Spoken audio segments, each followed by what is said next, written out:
அதுக்காக தான் இந்த இடத்துல வந்து பயன்படுத்தி நாம் கூடுதலாக இது மாதிரி இருக்கும். ஒன்று பாருங்க, அதில் வந்து பால் அடைஞ்சி போய் இருக்குது. கீழே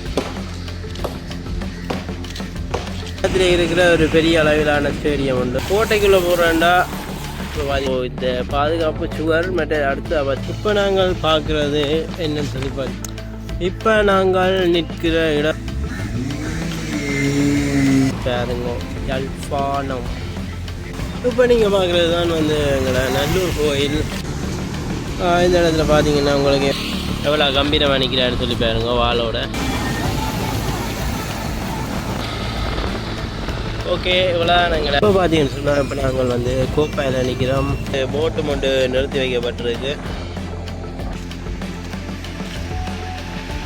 உறவுகளுக்கு வணக்கம், நான் உங்கள் பிரகாஷ் பியூ. இன்றைக்கான நாளில் நாங்கள் எங்கே இருக்கோம்னு சொல்லி பார்த்தீங்கன்னா, எங்கே நிற்கிறோம்னு சொல்லிடல. அதேன்னு சொன்னால் இன்றைய தினம் பார்த்தீங்கன்னு சொன்னால் நிறைய பேர் கேட்டிருந்தீங்க என்னட்ட, அதாவது ஜெஃப்னா ஒருக்கா சுற்றி காட்ட சொல்லி, அதுக்கான காணொலியை தான் இன்றைக்கு பதிவிட போகிறோம். ஸோ இப்போ நாங்கள் நிற்கிற இடம் வெள்ளவழியில் நிற்கிறோம். வெள்ளவழி பிள்ளையார் கோயில்னு சொல்லி இதை வந்து சொல்லிவிட்டோம். நாங்கள் இப்போ கருத்துறையிலேருந்து யாழ்ப்பாணத்துக்கு போகிறதால போகிற வழியில் இருக்கிறத வந்து ஸ்டார்டிங்காக வந்து வச்சுருக்கேன். ஸோ முதலாவதாக இருக்கிறது வெள்ளவழி பிள்ளையார் கோயில். இங்கேருந்து நாங்கள் ஆரம்பிக்கலாம், என்னெல்லாம் இருக்குன்னு சொல்லி உங்களுக்கு தொடர்ச்சியாக காட்டுறேன். வாங்க வீடியோவை போகலாம். இப்போ பார்த்தீங்கன்னு சொன்னால் நாங்கள் இப்போ இந்த வெள்ளவழிக்கு வந்துட்டோம். ஸோ இந்த கோயிலை பார்ப்போம் என்னெல்லாம் இருக்குன்னு சொல்லி மேலோட்டமாக சும்மா பார்த்துட்டு போவோம். உங்களுக்கு டீட்டெயிலாக வேணும்னு சொன்னால் அது வந்து டீட்டெயில் கமெண்டில் சொல்லுங்கள். நான் உங்களுக்கு ஒவ்வொரு விஷயத்தையும் வந்து டீட்டெயிலாக காட்டுறேன். இப்போதைக்கு பார்த்தீங்கன்னு சொன்னால் என்னெல்லாம் இருக்குதுன்னு சொல்லி உங்களுக்கு காட்டுறேன். உங்களுக்கு விளக்கமாக வேணும்னு சொன்னால் அதில் வந்து கமெண்டில் சொல்லுங்கள். இதில் வந்து ஸ்டார்டிங்கில் பார்த்தீங்கன்னா கெஃபே அதுகள் இருக்குது. இதில் வந்து ஒரு மெயின் ரோடுன்றதால் பார்த்தீங்கன்னு சொன்னால் இந்த இதில் வாகன போக்குவரத்துகள் பார்த்தீங்கன்னா அதிகமாக இருக்கும். கொஞ்சம் வேகமான முறையிலையும் வந்து இருக்குது. பார்த்தீங்கன்னா தெரியும், இந்த பஸ்ஸெல்லாம் போகிற போக்குவரத்தாலே உங்களுக்கு தெரியும்.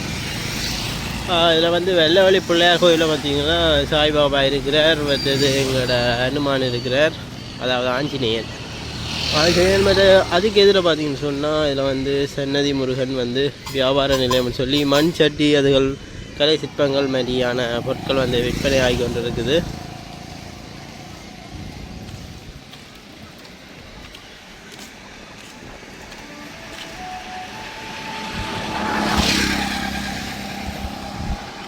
ஸோ இந்த இடத்துல வாகனங்கள் நிறுத்திட்டு பார்த்தீங்கன்னு சொன்னால் இந்த இடத்துல வந்து வணங்கிட்டு திரும்ப வந்து செல்லிக்கணும்.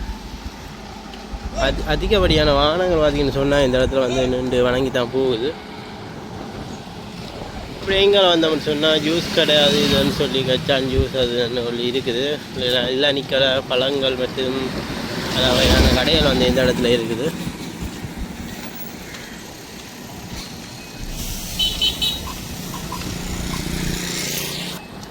இப்போ பார்த்தீங்கன்னா உங்களுக்கு காட்டின மாதிரி பெரிய வாகனம் ஒன்று வந்து நிறுத்தி பார்த்தீங்கன்னா வணங்குறதுக்காக இந்த இடத்துல வந்து போய்கொண்டிருக்கணும்.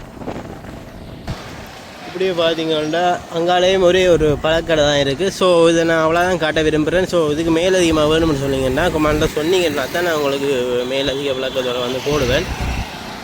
இப்படியே நாங்கள் அடுத்த இடத்துக்கு போவோம், என்ன இருக்குன்னு சொல்லி பார்க்கலாம். அப்படியே நாங்கள் கடந்து வந்தோம்னு சொன்னால் இங்கால பார்த்தீங்கன்னா வெள்ளவழியில் வந்து பாலம் இருக்குது. ஸோ வெள்ளை பாலம் எல்லாருக்கும் தெரிந்திருக்கும். வரப்புயர நீர் உயரம்னு சொல்லி வந்து குறிப்பிடப்பட்டிருக்குது. இப்படி எங்கால பார்த்தீங்கன்னா இங்கே ஒரு போட்டும் இருக்குது. ஸோ இந்த இடத்துல வந்து மீன் பிடிக்கிறதுக்காக இந்த இடத்துல வந்து போட்டும் ஒன்று நிறுத்தி வைக்கப்பட்டிருக்கு. இப்படியே நாங்கள் பாலத்தடிக்கு போயிட்டு என்ன இருக்குன்னு சொல்லி பார்ப்போம், என்ன மாதிரி இருக்குன்னு சொல்லி.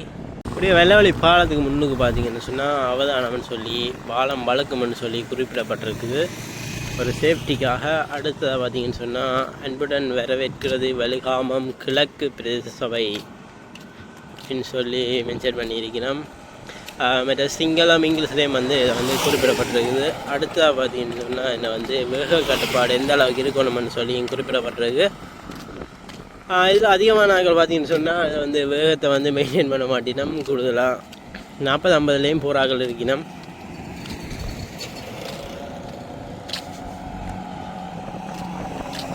இப்படியே இதில் முன்னுக்கு பார்த்தீங்கன்னா அதில் பம்பிங்குக்கான போர்டானது வந்து இதில் வந்து குறிப்பிடப்பட்டிருக்கு. முன்னுக்கு வந்து பம்பிங் இருக்குன்னு சொல்லி அடுத்ததாக பார்த்தீங்கன்னா இந்த இடத்துல வந்து பாலமான இந்த வழுக்குமென்று சொல்லி முன்னுக்கு வந்து பாலம் இருக்கிற இடத்துல கூடுதலாக இந்த சிம்பிளை பார்த்துருப்பீங்க, எல்லாருக்கும் தெரியும். இந்த பாலமானது வழுக்குமென்று சொல்லி குறிப்பிட்டிருக்கணும். ஸோ இதுக்கு நிறைய பேருக்கு விளக்கம் தெரியாது, எப்பயாச்சும் கொஞ்சம் தெரிஞ்சு கொள்ளுங்க. தெரியாத ஆட்களுக்கு தான் சொல்லியிருக்கேன், தெரிஞ்ச ஆட்களோன்னு திட்ட வேண்டாம். இதில் வந்து அதுக்கான விளக்கம் போட்டிருக்கணும் பாருங்க, அந்த குறியீட்டுக்கான சறுக்கும் பாலம் முன்னுக்கு இருக்குன்னு சொல்லி. இந்த பாலக்கடியில் பார்த்தீங்கன்னு சொன்னால் 20 கிலோமீட்டர் தான் போகணும்னு சொல்லியும் வந்து குறிப்பிடப்பட்டிருக்குது. அந்த இடத்துல பார்த்தீங்கன்னா 30 கிலோமீட்டர் ஸ்பீடில் குறைச்சி வந்து இந்த இடத்துல வந்து 20 தான் வந்து இதை கடக்கணும்னு சொல்லியும் வந்து இந்த இடத்துல வந்து குறிப்பிடப்பட்டிருக்கு.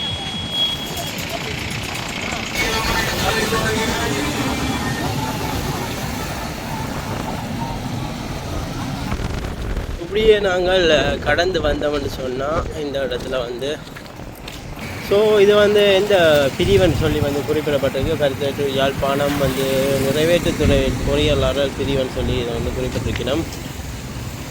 இங்கால பார்த்தீங்கன்னா இந்த வெள்ளை பாலத்தின் அழகை கொஞ்சம் பாருங்க எப்படி இருக்குன்னு சொல்லி. இந்த இடத்துல பார்த்தீங்கன்னா பெரிய பள்ளம் ஒன்று இருக்குது, காலை வச்சு விழுந்துருப்பேன், தப்பிட்டேன். கிட்டத்தட்ட பாலத்தில் முட்டியும் முட்டாமல் தான் இந்த தண்ணியானது நிற்கிது.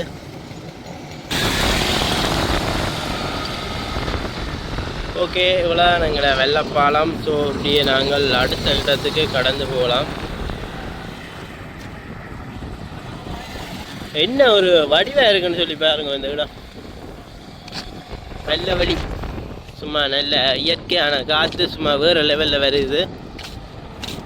இப்போ பார்த்தீங்கன்னு சொன்னால் இப்போ நாங்கள் வந்து கோப்பாயில் நிற்கிறோம். கோப்பா சண்டியில் வந்து சிக்னலுக்கு மாட்டிட்டோம்.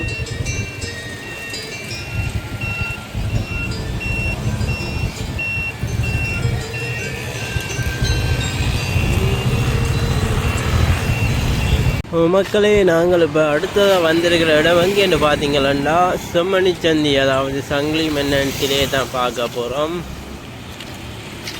ஸோ அவங்க எல்லாருக்கும் தெரிஞ்சிருக்கோம், யாழ்ப்பாணத்தில் வந்து யாழ்ப்பாண தமிழன் இந்த சங்கிலி மன்னன். ஸோ போர்த்துகீயர் கட்டுப்பாட்டுக்கு போகாமல், யாழ்ப்பாணம் இந்த போர்த்துகீயர் கட்டுப்பாட்டுக்கு போகாமல் தடுத்தது இவர் தான்.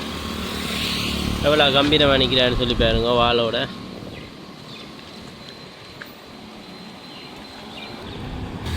எப்படின்னு சொல்லி பார்த்தீங்கன்னா 23/11/1974 பார்த்தீங்கன்னா இதை வந்து தந்திருக்கணும். அந்த காலத்திலேயே பாருங்க இப்படி வந்து இந்த சிலையை வந்து வடிவமைச்சிருக்கணும்னு சொல்லி.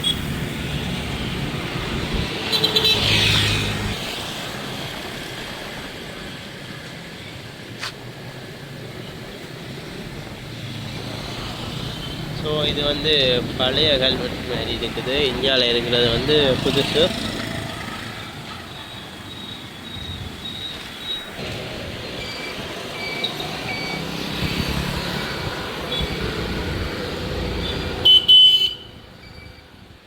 இங்கால குறிப்பிடப்பட்ட விடயம் பார்த்தீங்கன்னு சொன்னால் ஓரளவுக்கு கொஞ்சம் அழிஞ்சு போன நிலையில் இருக்குது. இந்த இடத்துல பார்த்தீங்கன்னா உங்களுக்கு விளங்கும், இது வந்து அழிஞ்சு போன நிலையில் இருக்குது. ஸோ என்னென்ன ஃபுல்லாக படித்து பாருங்க.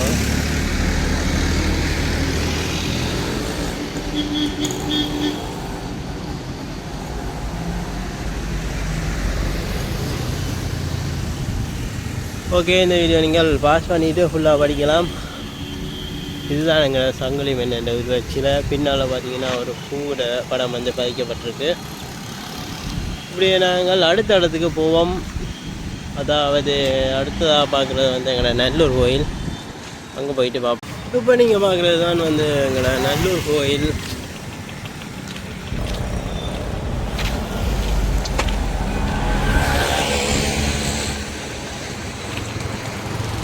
எப்போ பார்த்தாலும் ஜனத்தொகை குறையாத இடம்ண்டா டூரிஸ்டும் ஜனத்தொகை வந்து சுற்றுலாத்துறையினரும் பார்த்தீங்கன்னு சொன்னால் குறையாத அளவுக்கு இருக்குதுன்னா இங்கே தான்.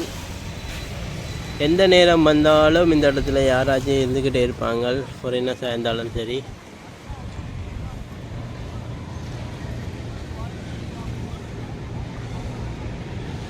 இதே நான் உங்களுக்கு உள்ளே போய் காட்டினேன்னு சொன்னால் இது வந்து ரொம்ப டைம் ஆகும். அதனால் இது உங்களுக்கு வேணுமென்னு சொன்னால் இதை வந்து உங்களுக்கு நான் இன்னொரு காணொலி எடுத்து போடுறேன். நீங்கள் குமாரில் சொன்னீங்கன்னு சொன்னால். ஸோ இங்கே பார்த்தீங்கன்னா சுற்றுலாத்துறையாளர் பார்த்தீங்கன்னா இந்த இடத்த வந்து காட்சியை வந்து படம் பிடிச்சு கொண்டு இருக்கிறார். நல்லூர் ஆலயத்தை. இது நல்லூர் ஆலயத்துக்கு முன்னால் இருக்கிற வந்து மெயின் ரோடு உண்டு. இது வந்து பர்த்தேக்கு போகுது இந்த பாதை.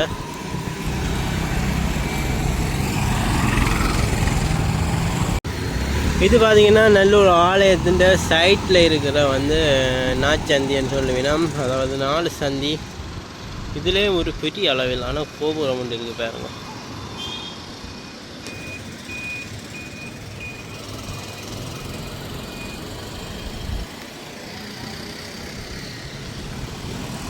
இன்றைய தினம் ஞாயிற்றுக்கிழமை என்றதால் அவ்வளோத்துக்கு வான போக்குவரத்துக்களை காணையில்.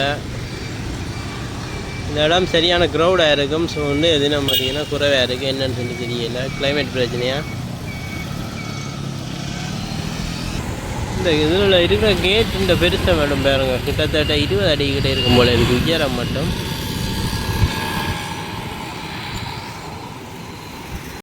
இப்போ நாங்கள் அங்கே நிற்கிறோம்டா எங்களை ஆரியகுல சந்தியில் நிற்கிறோம். இதான் எங்களை ஆரியகுலத்தை பாருங்க. யாழ்ப்பாணம்.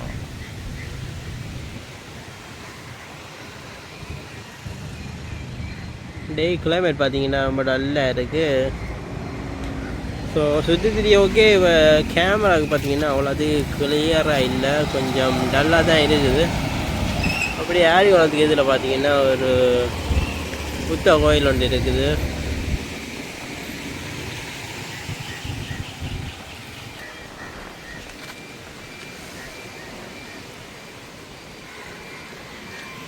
ஓகே, நாங்கள் இப்படி அடுத்த இடத்துக்கு போவோம். அங்கே வந்து பார்ப்போம்.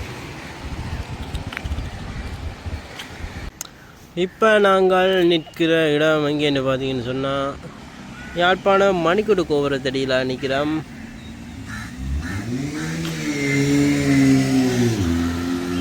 ஸோ இந்த இடத்துல பார்த்தீங்கன்னு சொன்னால் 2025 வந்து நிறைவு வரப்போகுது. இந்த இடத்துல இன்னும் வந்து இதுக்கு நிறம் தீட்டப்படவில்லை.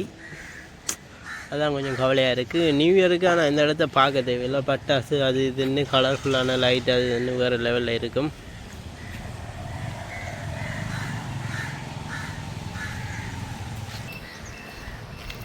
இது பார்த்திங்கன்னா 4 பக்கமும் பார்த்தா ஒரே மாதிரி தான் இருக்கும். அதுதான் இந்த ஸ்பெஷல். பிரமிடு மாதிரி கிட்டத்தட்ட.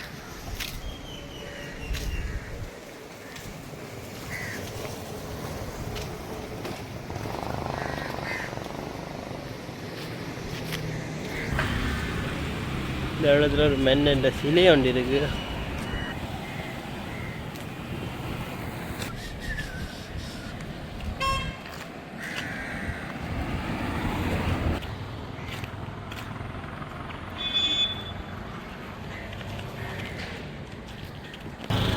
ஓகே, இப்படி நாங்கள் அடுத்த இடத்துக்கு போகலாம். இப்போ நாங்கள் பார்க்குறது என்னன்னு சொல்லி பார்த்தீங்கன்னா திருவள்ளுவர் வந்து யாழ்ப்பாணத்தில் இருக்கிற திருவள்ளுவர் பண்பாட்டு மையம்னு சொல்லி வந்து இந்த இடம் இருக்குது.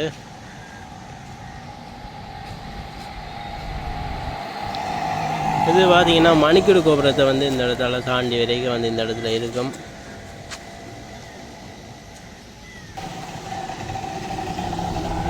இது வந்து இதுக்கு வந்து மெயின் டோர் இல்லை, டூரிஸ்ட் வந்து உள்ளே போகலான்னு சொல்லி நான் நினைக்கிறேன்.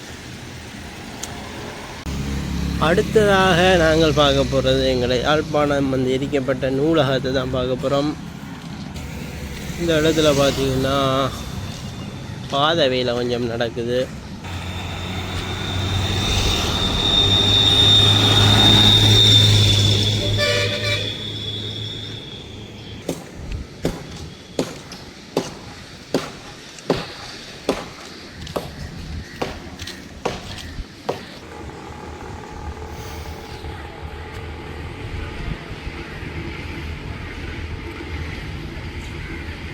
இதில் வந்து சில அறிவித்தவர்கள் வந்து விடுக்கப்பட்டிருக்கு. நீங்களே படித்து பார்த்துக்கோங்க. இங்கே வந்து யாழ்ப்பாண நூலகத்தின் சேவைகள் வந்து இதில் வந்து விவரிக்கப்பட்டிருக்கு.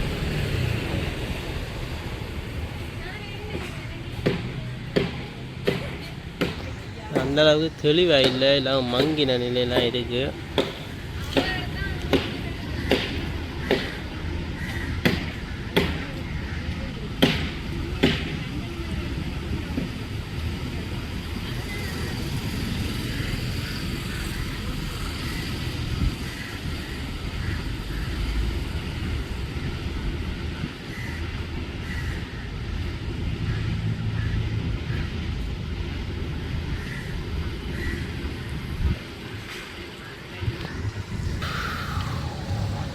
இதுதான் வந்து யாழ்ப்பாணத்தின் பொது நூலகம். ஸோ இதில் விரிவாக்கம் உங்களுக்கு வேணும்னு சொன்னீங்கன்னா கமெண்டில் சொல்லுங்கள். இதை நான் தனி ஒரு வீடியோ எடுத்து போடுறேன். இப்போ நாங்கள் அடுத்த இடத்துக்கு போவோம். இப்போ நீங்கள் பார்த்து கொண்டிருக்கிறது என்னன்னு சொல்லி பார்த்தீங்கன்னா, இதுதான் வந்து எங்களோட துறையப்பா ஸ்டேடியம். நூலாவதுக்கு பக்கத்துலேயே தான் இருக்குது. ஸோ இதுக்கு அடுத்ததாக இன்னும் ஒரு இடம் இருக்குது. இதுக்கு வந்து அடுத்தது கோட்டையை பார்ப்போம். துறையப்பா ஸ்டேடியம் எப்படி இருக்குன்னு சொல்லி நான் உங்களுக்கு கிட்ட போயிட்டே காட்டுறேன். இதுதான் இந்த பாதையில் வந்து மெயின் கேட்டு. அதாவது இந்த கிரவுண்டோட மெயின் கேட் இது. ஸ்டேடியத்தை பாருங்க, அது வந்து யாழ்ப்பாணத்தில் இருக்கிற ஒரு பெரிய அளவிலான ஸ்டேடியம் உண்டு. அங்கால ஆடியன்ஸுக்கான இருக்கைகள் வந்து இருக்குது. ஃபுட்பால் இப்போ வந்து கிரவுண்டுக்கே வந்து கிட்டத்தட்ட இந்த கிரவுண்டில் அரைவாசி தூரத்தில் அந்த கோல் போஸ்ட்டே வந்து செட் பண்ணியிருக்கணும். அந்த அளவுக்கு ஒரு பெரிய கிரவுண்டு.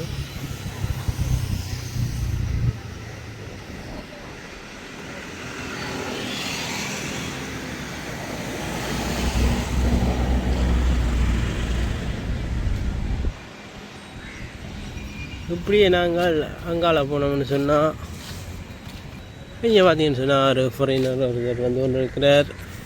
இப்படியே நாங்கள் அடுத்த இடமா வந்து கோட்டையை போயிட்டு பார்ப்போம் என்ன மாதிரின்னு சொல்லி. இந்த இடத்துல கொஞ்சம் வாகனங்கள் கொஞ்சம் கூடியாக தான் இருக்குது. இதுதான் இந்த கோட்டைக்குள்ளே போகிறேன்டா. இப்போ பார்த்தீங்கன்னா வாகன பார்க்கிங் இருக்குது. இந்த இடத்துல நீங்கள் வாகனங்களை பார்க் பண்ணிவிட்டு ஸோ உள்ளே போயிட்டு பார்க்கலாம். இந்த பக்கத்தில் பார்த்திங்கன்னா மாங்காய் பழங்கள் எல்லாம் விற்கணும். மாங்காய் ஐஸ்கிரீம்கள் எல்லாம் இருக்குது வாங்கி சாப்பிட்றதுக்கு. இதுதான் வந்து உள்ளே போகிறதுக்கான பாதை இருக்குது. ஸோ இது வந்து கோட்டையை சுற்றி இருக்கிற வந்து பாதுகாப்பு சுவர். ஸோ இந்த பாதுகாப்பு சுவர் மற்றும் அடுத்து பார்த்திங்கன்னா இந்த ஏரி இருக்குது. இந்த ஏரிக்கில் பார்த்திங்கன்னா சேறுகள்லாம் இருக்குது. இதுக்கப்புறம் அங்கினா வந்து நீந்தி வர முடியாதுன்னு சொல்லினோம். இது பார்த்திங்கன்னா முற்றிலுமாக சுத்த வர இந்த ஏரியானதுக்கு அமைக்கப்பட்டிருக்கு. போய் வரேன்டா இந்த பாதையை தான் பயன்படுத்தி ஆகணும். இதுண்டையும் விளக்கமான உள்ள எல்லாம் போயிட்டு விளக்கமாக எடுக்கணும்னு சொன்னால் அதையும் வந்து கமெண்டில் சொன்னீங்கன்னா உங்களுக்கு நான் விளக்கமாக எடுத்து போடக்கூடிய மாதிரி இருக்கும். ஓகே, இதுதான் எங்களோட கோட்டைன்ற வடிவம். இந்த கோட்டை பக்கத்தில் அப்படியே துறையப்பா ஸ்டேடியம் இருக்குது. ஓகே, இப்படி நாங்கள் அடுத்த ஏரியாவுக்கு போவோம். இது பார்த்தீங்கன்னு சொன்னால் எங்களோட கோட்டைக்கு சைட்டில் அமைஞ்சிருக்கிற பாதை. இந்த பாதையில் வந்து கோட்டையை சுற்றி பார்த்துட்டு வந்தீங்கன்னு சொன்னால் இந்த இடத்துல வந்து இளைப்பாறக்கூடிய மாதிரி இருக்கும்.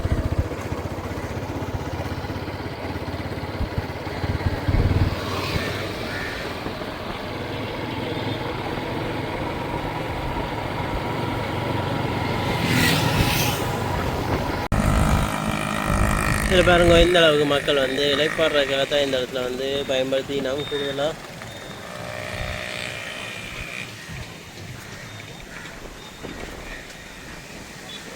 நல்ல குளிர்மையான காற்று. அப்புறம் இந்த இடத்துல பார்த்தீங்கன்னு சொன்னால் வந்து சில்ட்ரன்ஸுக்கான பார்க் இருக்குது. இதுதான் நான் உங்களுக்கு ஏற்கனவே காட்டி இந்த மாதிரி பார்க் கொண்டு சின்ன அளவில் இருக்கிற ஒரு பார்க் தான். ஸோ நியூ இயருக்கு இது கொஞ்சம் ஸ்பெஷலாக வந்து அமைக்கப்படும்.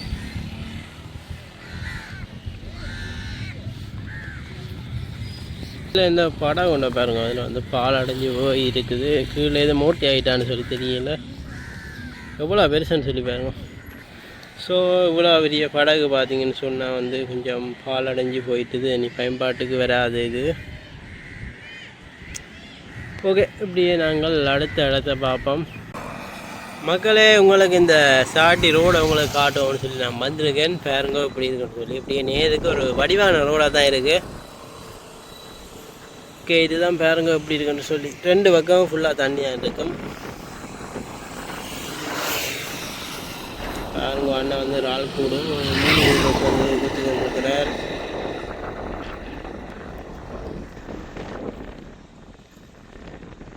இப்படியே நீங்கள் இந்த பாதையை பார்த்தீங்கன்னா இது ஒரு வடிவான பாதைன்னு சொல்லலாம். ஃபுல்லாகவே வெட்ட வழியாக தான் இருக்கும். இரண்டு பக்கம் தண்ணியோட இது வந்து சாட்டிக்கு போகுது.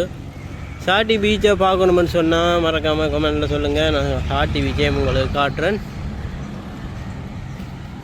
அவ்வளோ மக்களை இந்த வீடியோ உங்களுக்கு பிடிச்சிக்குமென்னு சொல்லி நான் நம்புகிறேன். பிடிச்சிருந்தா மறக்காம நம்ம சேனலை சப்ஸ்கிரைப் பண்ணி அப்படியே பக்கத்தில் பில் நாலு செலக்ட் பண்ணுங்கள். அப்போ நான் ஒவ்வொரு வீடியோ உங்களுக்கு உடனுக்குன்னா நோட்டிஃபிகேஷன் வரும். அவ்வளோ மக்களை இந்த வீடியோ இதோட இந்த காணொலியை வந்து நிறைவேற்றுறேன். நன்றி.